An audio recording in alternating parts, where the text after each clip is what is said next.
Once again, this is your trigger warning for violence, suicide, and a lot of blood. Like, a lot. If it hasn't been said already, spoilers for a game that came out over 20 years ago. Lots of those too.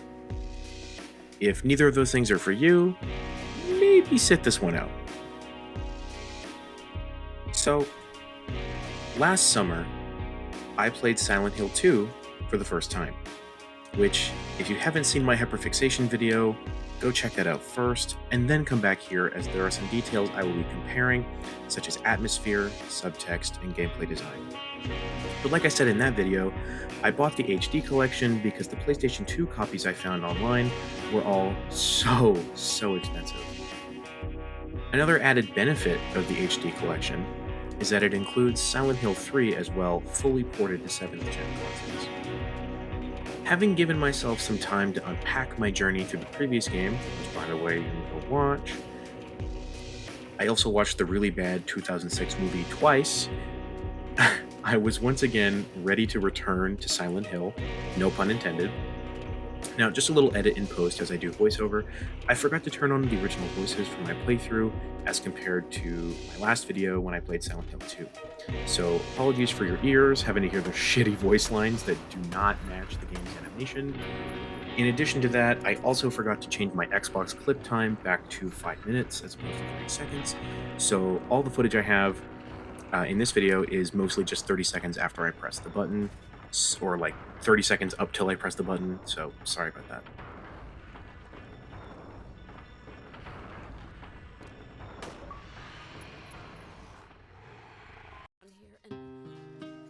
Let's talk atmosphere.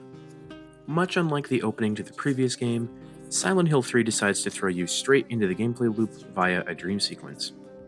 You have access to weaponry straight from the get-go, and you're attacked as you progress through a hellish theme park. After you make your way to the top of a roller coaster on foot, Heather is then shortly killed.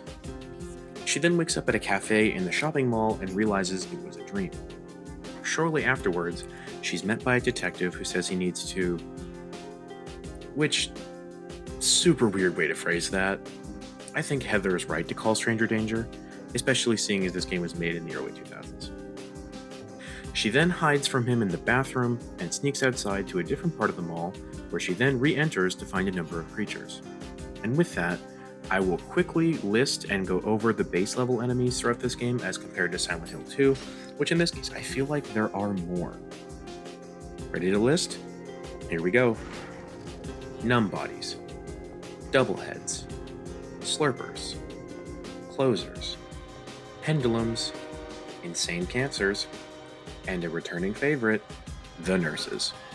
Like, would it really be a Silent Hill game without the nurses? I feel like that's like one of the big intrigues, plus like the fog from Silent Hill 2. Now, I'll be honest, I didn't quite understand the significance for any of these creatures. Maybe except for the pendulums? According to the Silent Hill wiki, many of these common enemies have a lot to do with Alessa's memories of abuse and her later burning as a child that Heather is also afraid of. Which, okay, cool, but we don't get any context for that until the final third of the game. I think my experience was a bit tarnished by the fact I have not played the original, as Silent Hill 3 is a direct follow-up to that, with the protagonist Harry Mason even making a reappearance. Rip the goat.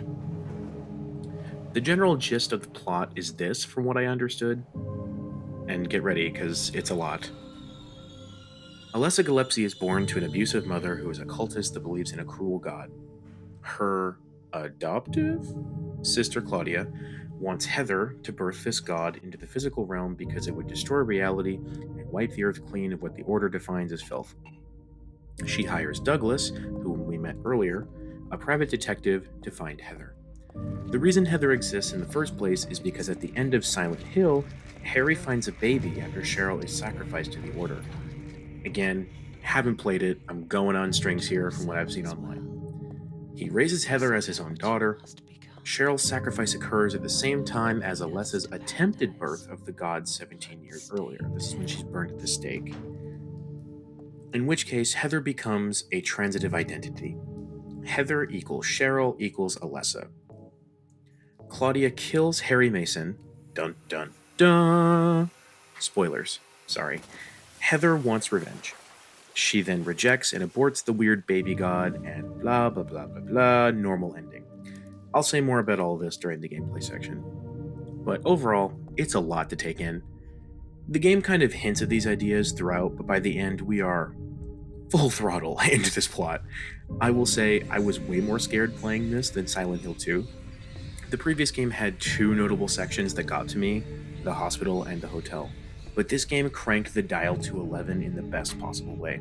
The creatures are weird. The environment, low-key pissing myself. I got lost even more easily than Silent Hill 2, which I think is kind of a benefit. I do think we lose the mystery of Silent Hill 2, minus the hospital segment, but we have entered a new era of straight-up body horror. Many of the otherworld environments are littered with corpses or moving bioparts covered in blood. Gross.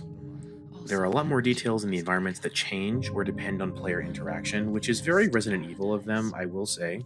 Way to go, Team Silent, learning from the competition.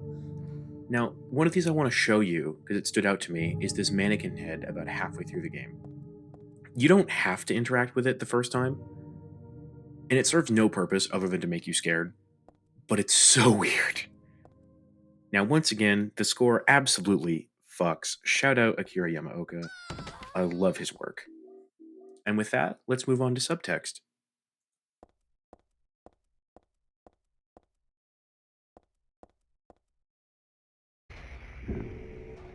Now, let's go over some subtext. I touched on this a little bit, but I want to delve a little deeper here. Another character you meet in this game is Vincent, who is another member of the Order and their financier.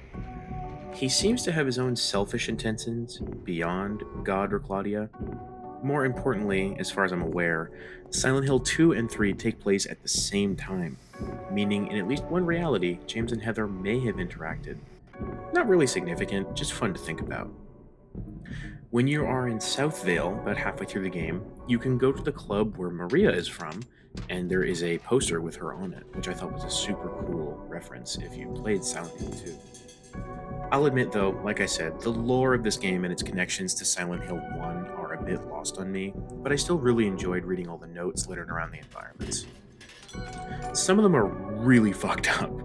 One of the creepiest parts of this game was reading the love letters to Heather from Stanley, only to speak to him, or someone else, on the phone before leaving the hospital. If you know, you know. It's a weird plot thread that never really gets resolved, but I'm here for it solely because it weirded me out so much. It made me so uncomfortable. But the relationship between Heather and Vincent is something that stood out to me. He's always trying to seem like a top dog, despite that not being the case.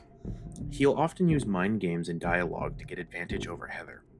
Their conversation in the library at the church is an example of this, where he accuses Heather, who's a victim of abuse, of being an abuser herself when she kills creatures and other stuff. Now, Claudia does this also, constantly shifting the blame to someone else. But I'll be honest, I have more to say about this in the gameplay segment, so we'll get to that shortly. But I thought it was interesting that, in every interaction, Heather is always the bad guy to everyone else, despite being so confused about why she's here. That being said, I do want to move to the gameplay segment because there is a lot to talk about. So let's go do that.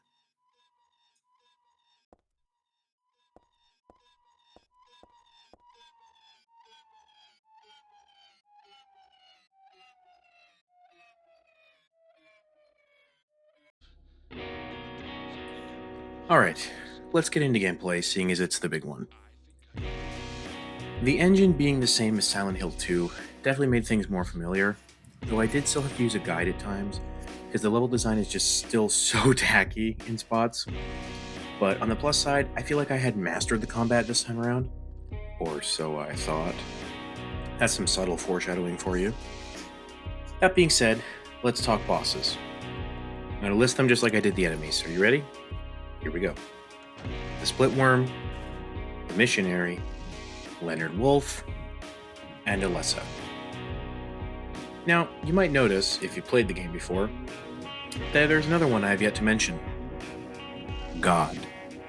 Now, the few I mentioned before were actually not that bad. They were rather easy, didn't really give me a second thought. But when I tell you, I must have died over 20 times on the God boss fight, between normal and easy mode, it took me like 2 hours to beat her after I found a strat that worked. I was very annoyed by the fact that I only had 1 healing item, 2 shotgun shells, 20 handgun bullets, making the fight near impossible. The game only gives you resources roughly 5 rooms before the boss fight, and puts a shit ton of enemies between you and the boss after that point. It was actually terrible. Me and the game over screen are besties now. Konami, if you're listening, please, please, please, never make a boss as unforgiving as this ever again, I swear to God. No pun intended. Leonard Wolf was a weirdly placed boss, but it really wasn't that hard. The missionary was arguably the most difficult other than Alessa and God. I thought each of these bosses were way more creative than some of the ones in Silent Hill 2, and gameplay-wise, they were way more fun to defeat. They actually had some interesting mechanics to them. Now, another difference between James and Heather is their arsenal. Heather has access to the following: a handgun, a shotgun, a bulletproof vest, a submachine gun, a knife, a taser, a pipe, and a mace. Hopefully I didn't miss anything. Compared to James, who has a handgun, a shotgun, a pipe, and maybe a wooden plank, Heather's a fucking tank. Now, that's for good reason too, because her enemies are tougher in so many ways. The insane cancers are bullet sponges, and dear God, why are there so many of them? You can avoid most of them, but by the end of the game, I was struggling to get around them in some corridors, which is why I had no ammo in the final boss. It was a lot. But overall, Silent Hill 3 was a very different experience from anything else I have ever played. I actually really enjoyed it. Now, I'm seriously disturbed by some of the minds working at Konami, which I guess was their goal. But I won't be sleeping for weeks now, actually. In terms of story, 2 was probably a bit better, but I cannot argue with the quality of life changes that were made between these 2 games. Now, if you like this yap, feel free to check out my other videos, and stay tuned for more.